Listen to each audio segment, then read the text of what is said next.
We have seen, of course, the last couple of events over the past couple of days unfold, and the reaction that this has led to within the leadership in the EU.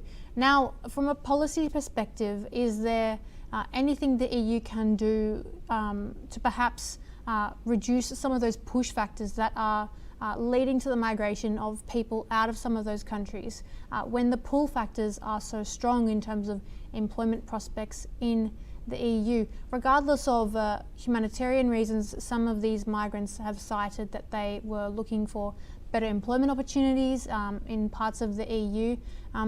How do you think the EU should best manage their response to the implications of the last couple of days? That's the question of the hour and the question of the century. The EU has to weigh how it views a fundamental trade-off. There is no doubt that the European Union does not have replacement level fertility rates. Replacement level is 2.1 per woman. They're flirting with 1.3, in some countries 1.4. So the population is going to shrink. The proportion of old people and pensioners is going to increase. Workers paying taxes is going to decrease. The countries will be poorer unless they either massively and quickly increase their fertility or they bring in workers from outside. But then the question becomes, do you value your existing culture? If you bring in people from other cultures, then, Spain will no longer be Spain. That'll be something else, Japan maybe. Does Spain want to be Japan? Does Spain want to be Arabia? It's not so clear.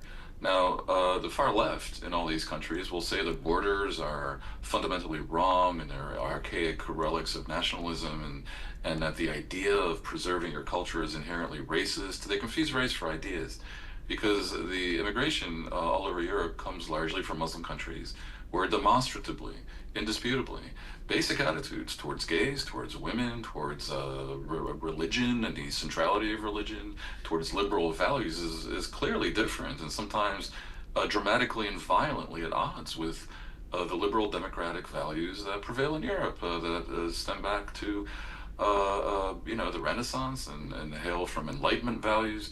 Do you want to give those up in order to satisfy an economic need and a labor market need? This is the fundamental thing.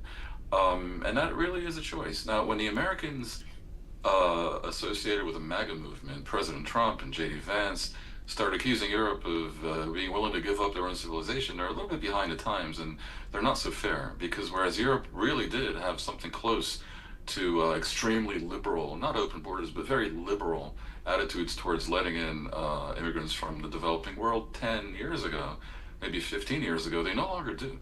Europe has put up a very big fence, basically.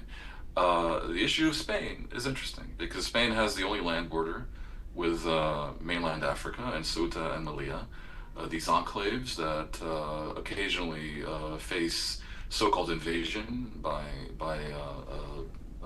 Moroccans and others, and therefore is vulnerable. But the idea that once you reach Ceuta or Melilla, you simply can enter Europe because you're going to get asylum, and that's it. Schengen means you can go anywhere or end up in Paris is basically false, because they're not part of the Schengen zone, and Spain has no intention of giving everyone Spanish citizenship. They really were vulnerable, and they were treated, I think, rather harshly in recent days when all of Europe ganged up against them. On the other hand, it's also true that Spain currently has a left and even far left government of Pedro Sanchez that has been way more liberal than the rest of Europe in this regard. For example, by offering essentially asylum to illegals in Spain, and they thought that would apply to 500,000 earlier this year. It ended up attracting applications from well over 1 million, and they probably, mostly, if not all, actually suffice to be accepted. And those people really can proceed straight to Frankfurt or the rest of the EU because of Schengen. So there's a very big issue here.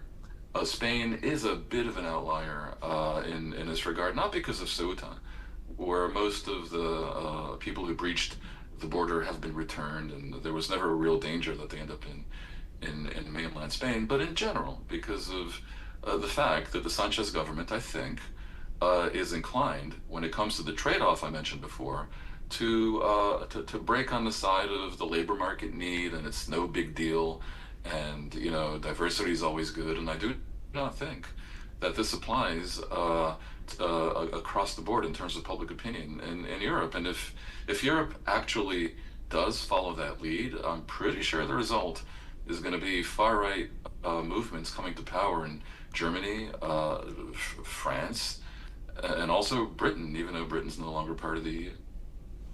Dan, always a pleasure to have you with us on NewsX World. Thank you very much for joining us today.